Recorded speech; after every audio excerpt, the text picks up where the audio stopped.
double trouble. When Stink got to Class 2D, his teacher was wearing a fuzzy pink bathrobe. She also had bunny slippers and a pillow and a real-life dog with bad breath named Pickles. Stink forgot all about sunny-side-down eggs. He forgot about giant lint balls. What in the world could be better than wearing not itchy glow-in-the-dark pajamas to school and reading all day? Stink plopped his sleeping bag next to his super best friend Webster. "Are those your pajamas?" he asked. "They're not my soccer uniform," said Webster. "But how'd you know? I got them for my birthday." Webster sure was being a grump. Stink did not know why. He hunkered down inside his sleeping bag and stuck his nose in a pop-up book of animal skeletons. He propped his head up on Fang, his 6-foot-long stuffed animal snake. He popped a free fireball in his mouth. "Want one?" he asked Webster. "You're not allowed to eat any candy in school," said Webster. He turned the other way and stuck his nose in a book. "Stink, Webster, did you hear?" asked Sophie of the elves. "We are having a pajama parade. We get to walk through all the halls, and we get to go to a special assembly in the library where Mrs. Mack will tell stories from around the world. And she wears hats and plays drums, and I get to sit by you guys." "Who cares?" said Webster. "What's wrong with them?" Stink asked Sophie. Sophie just shrugged. "Wow, pajama parade? Assembly? Assemblies in the library were the best." Stink could not wait to hear stories from around the world, with hats and drums. Mrs. D's second-grade class paraded past the office and even down the fifth-grade hall. In the library, Stink sat beside Sophie of the elves. Webster was right behind Stink. Mrs. D pointed for Webster to sit down in the space right next to Stink. "I'm not sitting by him," said Webster. "Let's not make a mountain out of a molehill," said Mrs. D. Webster sat down. Mrs. Mack, the librarian, held up 2 fingers. "Let's show what good listeners we are at Virginia Dare School," said Mrs. Mack.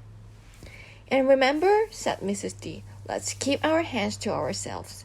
Stink could not stand being ignored, especially by his best friend. As soon as Mrs. Mack started to tell a story, Stink tapped Webster on the shoulder when he wasn't looking, just for fun. "Hey," said Webster. Stink pretended to be listening to the story. Webster tapped Stink on the shoulder, then pretended his hands were in his lap. Stink tapped him back. Webster tapped him back harder. "Ow," said Stink. "Stink," whispered Mrs. D. She pointed to Stink and Webster to settle down and keep quiet. "You guys are in trouble," whispered Sophie of the elves. "Now," said Mrs. Mack, "we're going to turn down the lights and travel to deepest Africa. I hope you like scary stories." The lights went out. Stink glowed like a nightlight. Mrs. D would sure see him now if he tapped Webster again. Stink pulled both of his arms all the way inside his pajama shirt just to be safe. He did not want his tapping fingers to get him into any more trouble. Trumpets filled the air. Mrs. Mack made her voice low and whispery. The folk tale was all about the Batwen, the spooky voice coming from inside a cave. The voice sounded so big and bad he was scaring the pants off all the other animals in the rainforest. At the end, the Batwen turned out to be nothing but a centipede. Phew!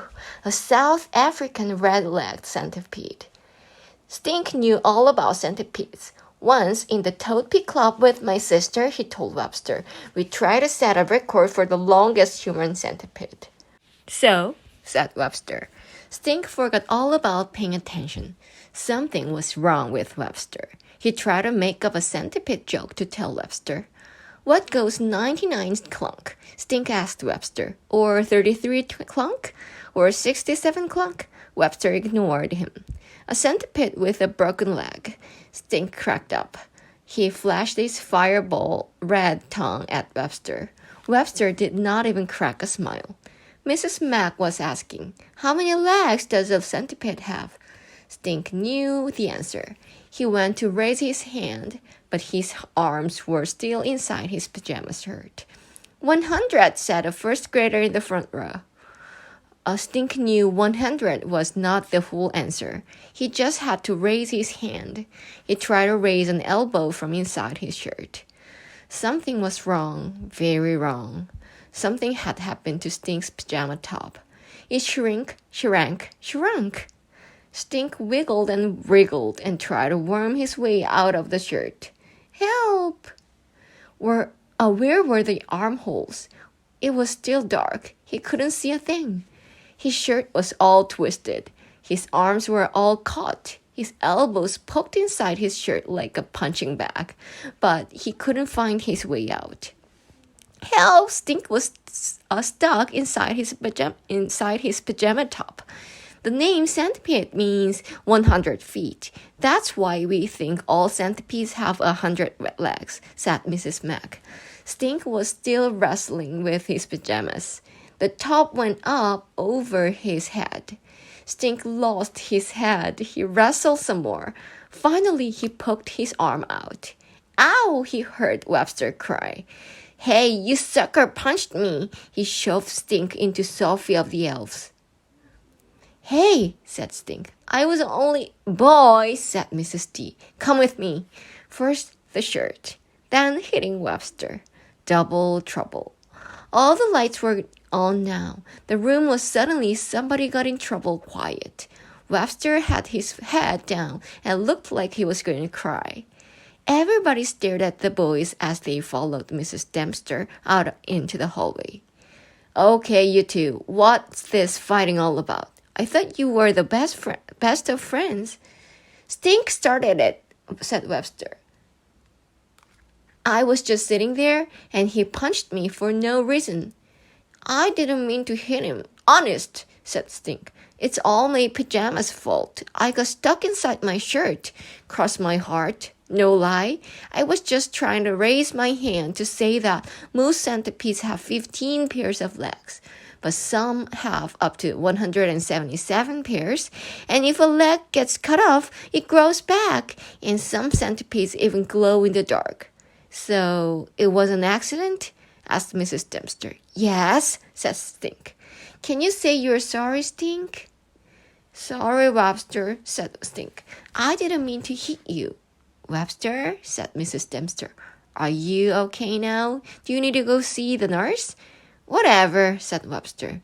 Boys, Stink said, I never knew pajamas could get a person into so much trouble.